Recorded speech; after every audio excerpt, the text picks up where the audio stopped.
How did a company that exploited its laborers to death while making Nazi military vehicles by the thousands go on to become one of the largest auto manufacturers in the world? The VW brand has certainly grown into a global automotive powerhouse, boasting such massive brands as Bentley, Lamborghini, Bugatti, and Porsche under the Volkswagen name. But back in World War II, they were among the darkest and most criminal of Germany's war factories, including allegations of design theft for their Beetle and using forced laborers for the majority of their workforce. It seemed like Volkswagen could get away with anything, and the fact that the company was founded by Hitler and the Nazis only added to its controversial history. But on the other hand, the company also serves as an incredible underdog success story. Once the Nazis were defeated and the company was left abandoned, it became an unwanted asset. Not even Ford wanted it when it was offered up for free. But even as bleak as things seemed for the company at the time, Volkswagen still managed to reinvent themselves and make one of the strongest comebacks in corporate history. So sit back and relax, because today we're covering the controversial story of Volkswagen, starting with an unlikely figure.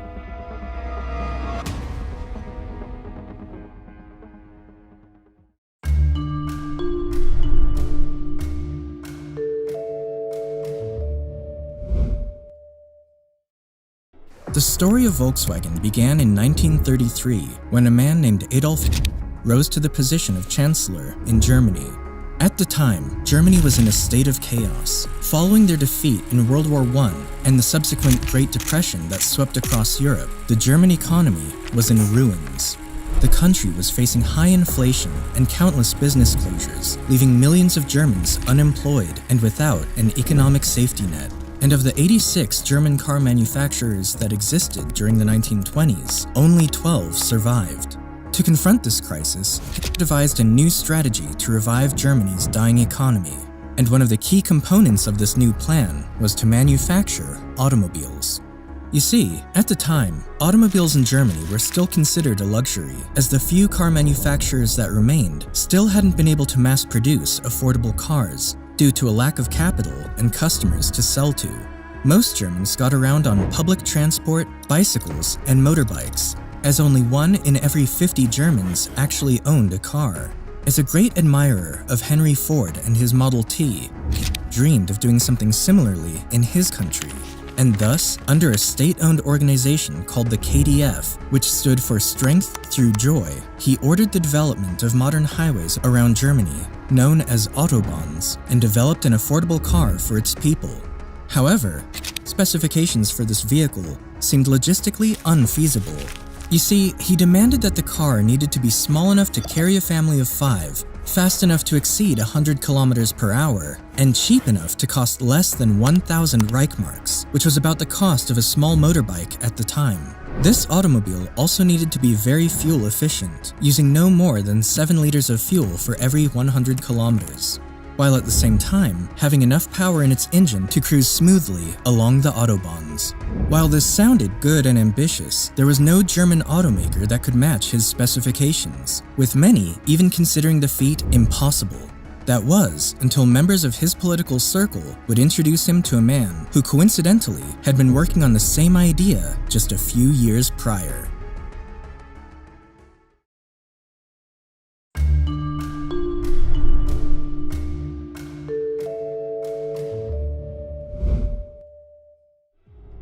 In 1933, Hitler was introduced to Ferdinand Porsche, a Czech engineer who had spent decades perfecting his craft, designing fast and high-performance vehicles for various car manufacturers, aiming to create race-worthy cars that could also be enjoyed by the general public.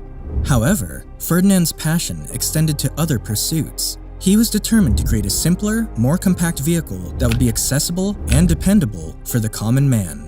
For years, Porsche had pitched his idea to the companies he worked with, but none of them were willing to offer their support.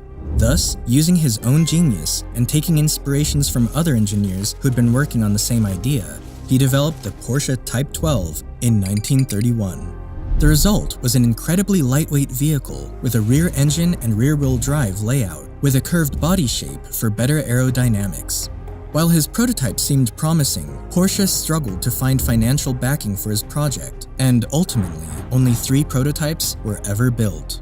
Luckily for him, upon their meeting, he was very pleased with Porsche's creation and was willing to work with him, especially because the vehicle matched some of his own design specifications. There was just one problem. Because Porsche came from Czech lineage, he was essentially considered subhuman in the eyes of the Nazis, as by then, they were already full steam ahead with their racial superiority propaganda.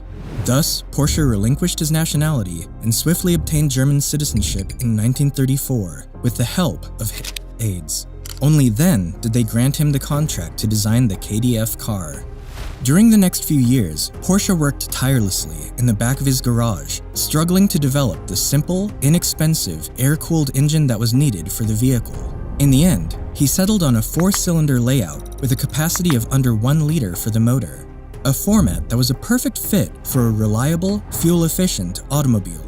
By 1936, Porsche completed 3 prototypes for the People's Car, which included 2 sedans and a convertible. After running several tests, he was pleased with the results, and with this, he established the state-owned automobile company Volkswagen Group, which translates to the People's Car Company, in 1937. The outcome of Porsche's prototypes would be the KDF Wagen, which stood for Strength Through Joy car in Germany. This is the same car that would later be known as the Volkswagen Beetle. The vehicle was shown off by the Nazis at the Berlin Motor Show in 1938 and received great recognition from the public and car enthusiasts. However, some felt they'd already seen the car before. The truth is, Porsche did not come up with the structure of the Beetle entirely by himself. He actually used, or quite possibly stole, many ideas and designs from other engineers who had been working on the same concept.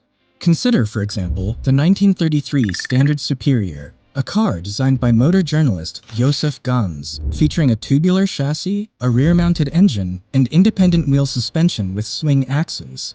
The very same features that would later end up in the Volkswagen Beetle, not to mention its signature domed roof design. Additionally, the Standard Superior was advertised as the German people's car, and even included the word Volkswagen in their ad campaign, years before the Volkswagen Company was founded.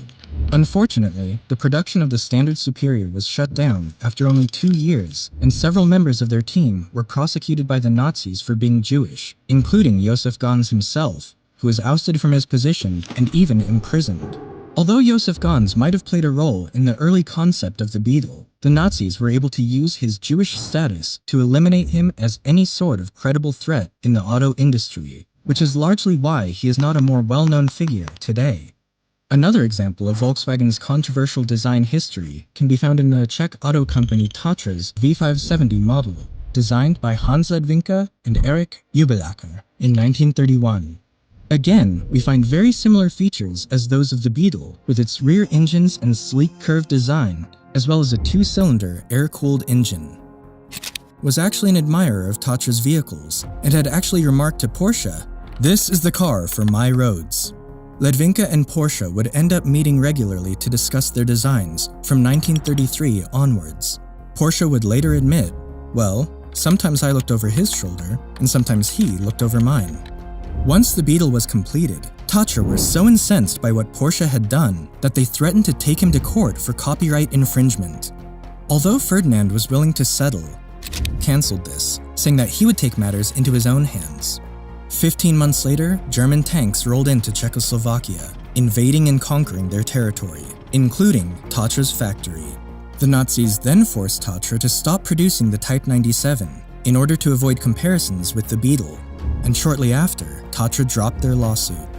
But if you want to go back even further, one of the earliest abstractions of what would later become the Beetle can be traced as far back as 1925, when at just 18 years old, Béla Barényi worked on a couple sketches for a chassis of a people's car, and coincidentally, all the key qualities are there: a backbone chassis design, transverse suspension springing, and a horizontally opposed air-cooled engine mounted just near the rear wheels, all of which would end up in Porsche's final design 13 years later.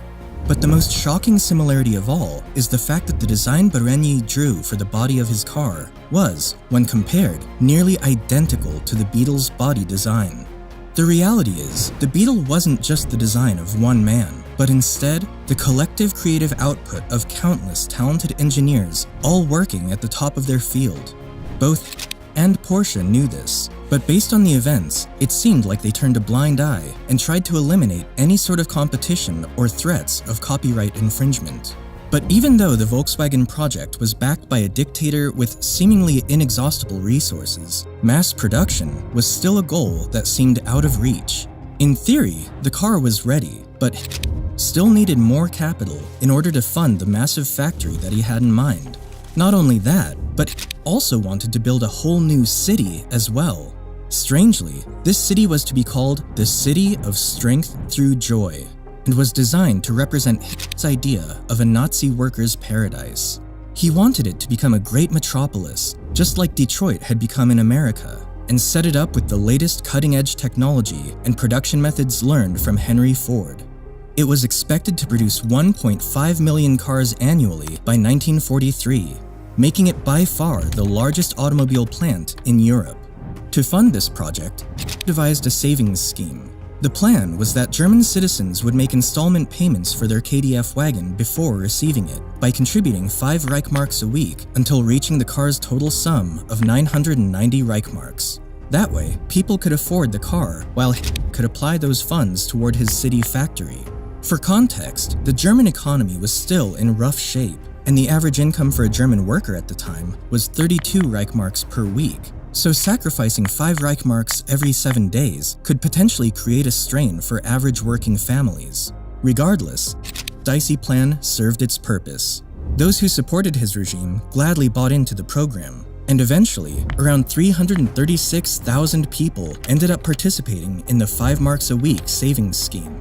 It's estimated that more than 280 million Reichmarks were donated in total, and it was this money that was used to help fund the Volkswagen factory city. Ultimately, however, the scheme was an utter failure for the German people. The factory that was expected to make 1.5 million vehicles annually only managed to produce a few hundred, and those hundreds were given to high-ranking Nazi officials instead. Those who put their money into this Nazi savings program never got to see the car they were promised, nor did they ever see their money again. The reason was, his factory was already busy producing something else. The story of how Volkswagen stole the Beetle's design can be just as relatable to your online privacy. People are always lurking about, stealing your personal information, putting you at risk at all times. Scams like identity theft and online leaks are becoming more common by the day. But with today's video sponsor, NordVPN, you can rest assured. NordVPN helps you protect your data by encrypting it, keeping it safe from potential data miners who are trying to steal it. With NordVPN, you can surf the internet safely. They're the #1 VPN as they provide lightning-fast service with thousands of different servers across the world, and are currently offering a 2-year plan with 4 months free if you use the link nordvpn.com/bigcompany. One of my favorite features about them is the ability to change my location. Due to the research needed for my videos, I'm often blocked from certain content because of the country I'm in. But with NordVPN, I can easily change my location to anywhere, anytime, enabling me to access content I normally wouldn't be able to. Once again, to get NordVPN, be sure to use my link in the description below, and if for whatever reason you don't find it useful, you can still get a refund within 30 days. Thank you NordVPN for sponsoring this video. Now, back to the story.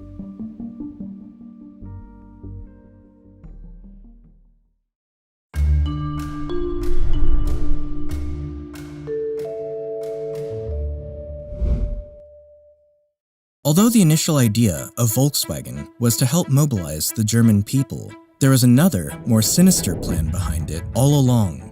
One of the technical requirements for the Volkswagen car was that its bonnet had to be strong enough to support a machine gun. This secretly made the car functionally capable of becoming a military vehicle at any time. So in essence, rather than producing automobiles for the common man, Volkswagen were actually producing a fleet of war machines for the Nazis. In 1938, high-ranking SS officers approached Porsche to make a lightweight vehicle for the German army that could operate reliably in the most extreme conditions. Fortunately for Porsche, he didn't need to start from scratch. He simply based his design around the Beetle's components, and within a month, he had built the Volkswagen Kubelwagen. The Kubelwagen turned out to be very useful during Hitler's invasion of Poland, and after the Second World War broke out, Porsche developed two more military vehicles based around the Beetle: the Kommanderswagen, which were used by high-ranking Nazi army officers, and the Schwimmwagen, an amphibious four-wheel drive vehicle that could drive on land as well as on and even under water. By 1940, the Volkswagen City plant had become an official war factory for the Nazis, halting the production of civilian vehicles entirely and accelerating the production of military vehicles and artillery. The factory, however, was severely understaffed, which significantly slowed their production progress. As a response, Volkswagen conscripted Soviet prisoners of war to work in their factories, as well as Polish civilian forced laborers, other migrant workers, and Jewish prisoners transferred from concentration camps. Among all these groups of forced laborers, regardless of their ethnicity, cultural, or religious background, one factor remained consistent: considered them subhuman. And so, under Hitler's rule, they lived accordingly. They were poorly housed, underfed, and labored for long hours under deplorable conditions, all while getting paid either very little or not at all, and frequently worked to death. A Polish forced laborer would later describe his feelings upon arriving at the city of the KDF wagon, saying, "I understood then that I am a slave. The first days in KDF City made me understand that I was an object that can work." With the number of forced workers increasing, Volkswagen took the disturbing step of building concentration camps right on the factory's grounds. Unfortunately, there was no gender segregation in their quarters, and this resulted in many of the women also getting pregnant during their confinement at the facility. At first, these pregnant women were simply sent back to their countries of origin, while the Jewish among them were sent back to the concentration camps they'd been sent from. But as the war escalated, these deportations became increasingly difficult to manage, so German officials established what they called a nursery facility. The idea was that it would be a place where pregnant workers could give birth and their babies could receive postnatal care. But the dark reality was that it functioned more like a death camp for the infants. The moment those babies were delivered into the facility, they were abandoned. Tragically, most of the infants succumbed to a combination of starvation, lack of medical care, and neglect. The mothers who came to visit their newborns would be shocked and heartbroken to find their babies covered in dozens of sores and bug bites, and sick from exposure to the cold weather due to the facility's cheap construction and insulation. The medical staff hired by Volkswagen also made little to no effort to care for the children, with the exception of one named Hilda Lammer, who protested the conditions and treatment of these infants to the facility's supervisor. Her objections, however, were ignored, and when she persisted, she faced threats of being sent to a concentration camp herself. Ultimately, it is estimated that no fewer than 365 infants and toddlers perished at the Volkswagen nursery facility, an establishment that only existed to get pregnant laborers back to their work sites as quickly as possible, unencumbered by their newborn children. During the war's peak, more than 80% of Volkswagen's workforce was composed of forced laborers, which by then had become the common practice for other German car manufacturers, such as Mercedes-Benz, Auto Union, and BMW. But interestingly enough, the vast majority of Nazi military vehicles weren't built in these factories, but rather in American-owned plants that were based in Germany, such as Ford and General Motors, who also employed forced laborers at their work sites. You see, prior to the war, Ford and GM were already integral players in the German economy, operating more than half of the country's car market from their subsidiaries. Therefore, when Nazi Germany decided to focus their attention solely on the war effort, these American auto companies also became a vital part of their military production.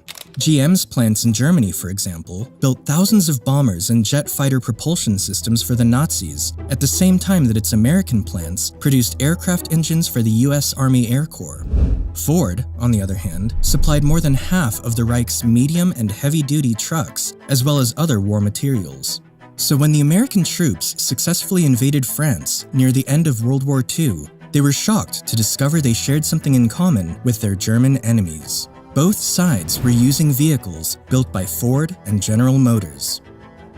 However, while these companies profited from their work with the Third Reich, their German plants became major targets for aerial bombing, as well as Volkswagen's, whose production would often stop and start again as the factory workers feared they could be bombed at any time. Surprisingly, however, they weren't. This was because their site had been built so close to the war, the Allied forces didn't even know the factory existed until the war was nearly over. So while the rest of Germany's factories were pounded by Allied bombing, including Ford's and General Motors, Volkswagen had time to protect their technology and move most of their vital machinery to underground bunkers until they were eventually detected in 1944 and Allied forces bombed the factory. By the time Germany was defeated and the war finally ended, Volkswagen's plant alone managed to produce more than 66,000 military vehicles for the Nazis. The place that was once called the City of Strength Through Joy had become a city of ruins, a mere shadow of its former self. And as for Volkswagen, it languished as a company without an owner since its parent Nazi organization, the German Labor Front, no longer existed.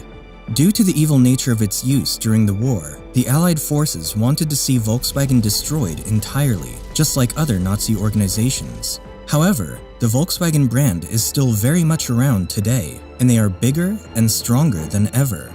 So this begs the question, what happened?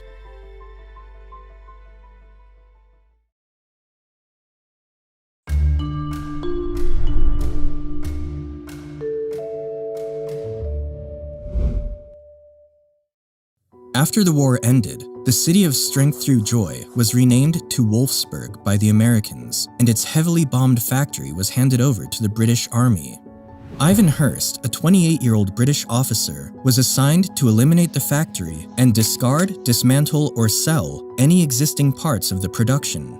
But as Major Hurst began to sort through the chaos, he stumbled across a prototype of the KDF wagon and noticed that the production machinery was not too badly damaged. In fact, a lot of it was still workable.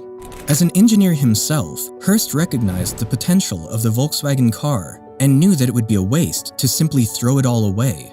The people in the city were also desperate for jobs and affordable transportation, so it made sense to him for them to rebuild the factory and let the people benefit from it, rather than destroying it. But as it turned out, nobody else seemed to share his vision, especially given the factory's Nazi past. Ivan Hurst tried to give control of Volkswagen over to a British manufacturer, but they rejected the offer, stating that the vehicle did not meet the technical requirements of their cars and that it was quite unattractive to the average buyer. They also deemed the commercial production of such a car to be unfeasible. So, Major Hurst considered a different approach. Recognizing that the British Army was in need of reliable transport, as most of their vehicles had been damaged in the war, he pieced together a KDF wagon, applied camouflage paint, and presented it to the British Army as a potential replacement for their military vehicles in Germany. The British Army liked the idea, primarily because of how reliable and affordable the vehicles were. As a result, they placed an order for 20,000 Beetles. Although Hurst had successfully managed to keep Volkswagen alive, he soon realized that his next big challenge was just beginning. As he began gathering workers from Wolfsburg, he quickly learned how deeply traumatized they were. The staff had been so conditioned to follow military orders that Hurst had to wear his own military uniform before any of the workers would even listen to him. He also found himself dealing with a starvation winter that swept through the country. Food was in constant short supply, and while hundreds of thousands of Germans died as a result, Major Hurst tried his best to take care of his own people within Wolfsburg. There was also a shortage of raw production materials, workable space in the factory, and engineers. Most of the engineers, designers, and supervisors were rounded up and arrested by the Allied forces due to their Nazi past, including Ferdinand Porsche. So Hurst ended up making several deals with the devil by lobbying for some of the imprisoned engineers to be released in order to work at the factories. All in all, Volkswagen slowly managed to roll out the vehicles, and despite being behind schedule, they were among the first German automakers to restart production after World War II. However, Hurst's commanders were still bent on getting rid of the factory because of what it stood for. They offered ownership of the factory to representatives from the American, Australian, French, and British motor industries, but all of them rejected it.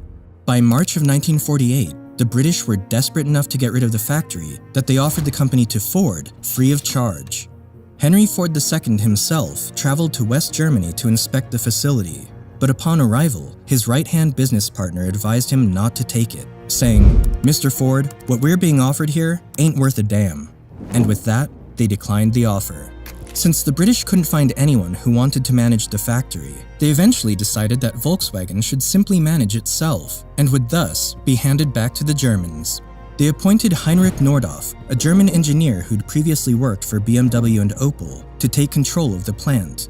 When Nordhoff came in, he saw how messy and difficult the situation was with Volkswagen, but he also recognized their biggest and strongest asset, and that was where he set his focus. He doubled down on producing mainly one model, the Beetle, and kept its styling the same, while improving and upgrading the car's underpinnings over time. This approach made the company more efficient in their production, and Nordhoff wasted no time in exporting the Beetle outside of Germany in order to gain more revenue and bring in more valued currencies, starting with the European markets. Although the move was bold and risky, it eventually paid off. The German people were still struggling financially from the war, and the Beetle was just what they needed, thanks to its low price, fuel efficiency, and reliability. By the year 1950, a third of Volkswagen's car production consisted of exports, selling over 27,000 vehicles in 18 countries. While Volkswagen was becoming more promising throughout Europe and South America, the same couldn't be said for the US. Americans hated the Beetle. The simple compact size of the car couldn't compete with the big, powerful automobiles that were popular at the time. Not to mention, the very idea of the car reminded them of the Nazis, with some Americans even nicknaming the car Baby. Therefore, when the Beetle was first brought into America in 1949, only 2 cars were sold. Also, imported cars at the time were often seen as expensive and risky. Whenever these vehicles broke down or needed maintenance, their owners could have a difficult time finding the right mechanics or service stations around the country. And if they did find one, repairs were often expensive and lengthy, as the parts had to be ordered and shipped from abroad. But Heinrich Nordhoff understood those fears and decided to tackle these problems head-on. He set up a subsidiary in the United States called Volkswagen of America and began expanding dealerships and service stations as much as they could all across the country. This gave Americans a sense of security in Volkswagen, and as people began buying the Beetle, they realized it wasn't so bad after all. In fact, they liked it. Before long, the car became a symbol of the countercultural movement that was growing in the country. You see, during the 50s, America was riding a booming post-war economy, and people were buying bigger cars, bigger houses, and the latest luxury items. But there were also people growing up during this time who watched as their parents struggled trying to keep up with the Joneses. And these young people were growing tired of the excess, the superficiality, and the materialism. This new cultural movement was aimed more towards simplicity and freedom, and the Beetle represented exactly that. It was the ideal car for young people who just wanted something simple and reliable to drive, instead of a huge Chevy Impala. It was half the price, with more than twice the gas mileage of the average American car at the time. Before long, the company went from selling 6,000 Beetles in America in 1954 to over 100,000 Beetles by 1958. It's also worth noting that these growing sales were from word of mouth alone, as Volkswagen used virtually no advertising for their vehicles until 1959, when Nordhoff finally decided to run an ad campaign for the Beetle. While American car makers were advertising bigger, flashier cars suited for a lifestyle of mansions, mountains, and sex appeal, Volkswagen took the opposite approach. They marketed more towards the average worker who lived below their means and used humor to embrace the Beetle's unique appearance, all while demonstrating its efficiency and reliability compared to other cars of its time. They didn't overpromise as other car brands did, but instead, they showed their consumer base exactly what they were and were not capable of. This gave them the reputation as a company of rare honesty, and the people loved them for it. The Beetle quickly became an international sensation, selling millions of units during the 1960s, and eventually won the hearts of many around the world, including the reluctant Americans. Even Disney capitalized on Volkswagen's success, releasing their major box office smash, Herbie the Love Bug, which featured a VW Beetle with a mind of its own. This pushed the company's sales and popularity even further, while also clearing their image and completely breaking away from its Nazi origins. The demand for Beetles was so high that at one point, customers had to wait 12 to 18 months to receive their order. And by 1972, the car that supposedly wasn't worth a damn had overtaken Ford's Model T to become the best-selling car in the world after selling its 15,007,034th unit. However, competition was catching up, and the Volkswagen company was about to be in serious trouble.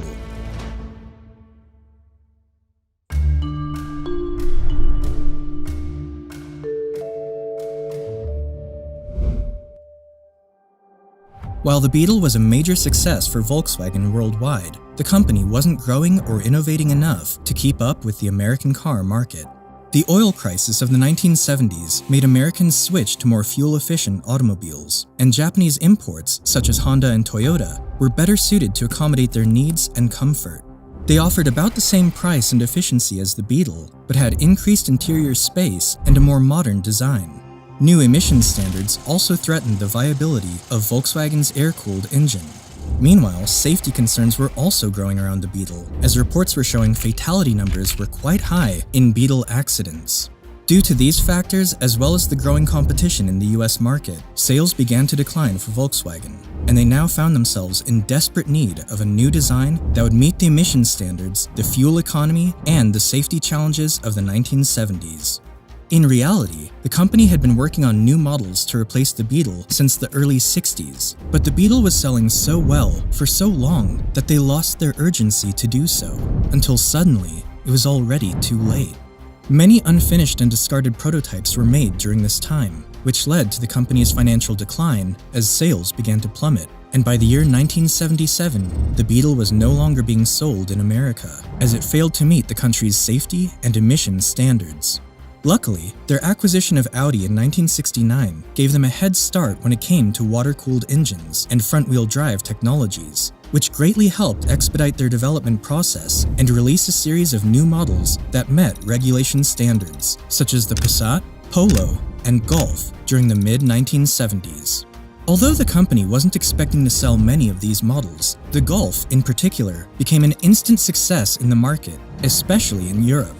It had better performance and efficiency, as well as a sportier look than the Beetle, while still remaining a modest family vehicle. Eventually, it would go on to surpass the Beetle as one of the best-selling models in the world, selling over 35 million units as of today. By 1979, an improved Volkswagen sedan was introduced to the public, the Jetta, which would also become a major seller for the company through the decades. These successes allowed Volkswagen to recover from the Beetle's fall-off, and even helped the company acquire several other car brands over the years, such as Lamborghini, Bentley, Bugatti, Skoda, and Porsche, making them one of the largest auto manufacturers on the planet. However, while Volkswagen managed to grow its presence and influence around the world, things weren't looking so good for them in America. The honesty and trust that they had built with their customers was now about to change.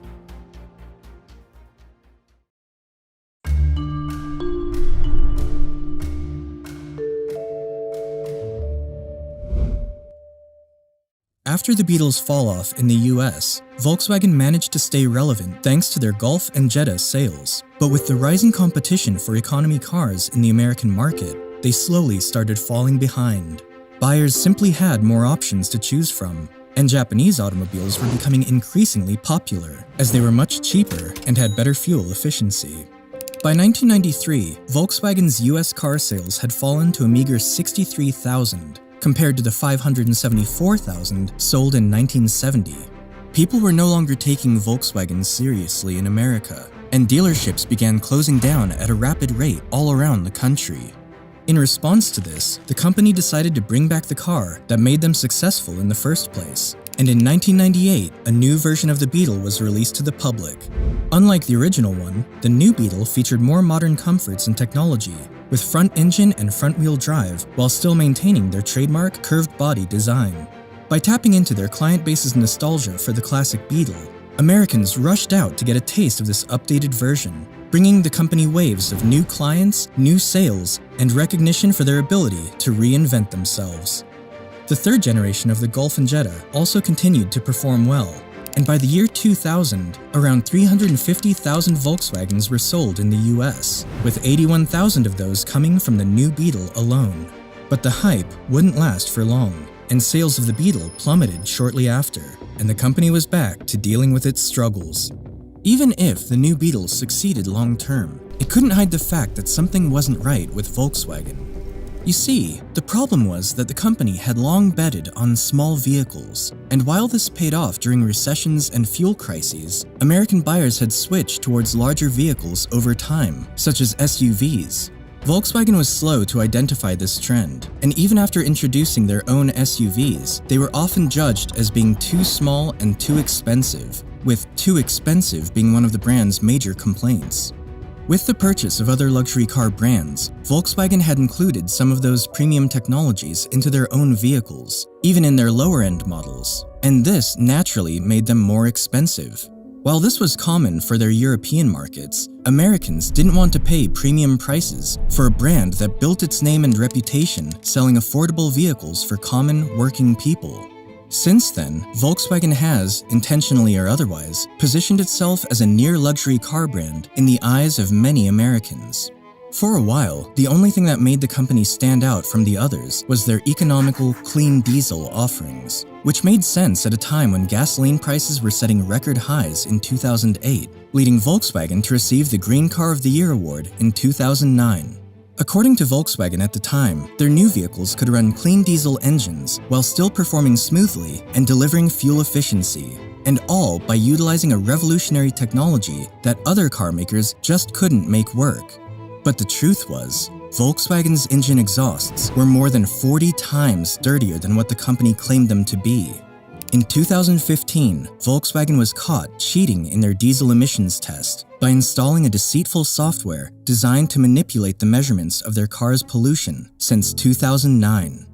The results turned out to be highly illegal, since it greatly failed to meet the emissions standards in the US, costing the company a whopping $30 billion in fines and settlements.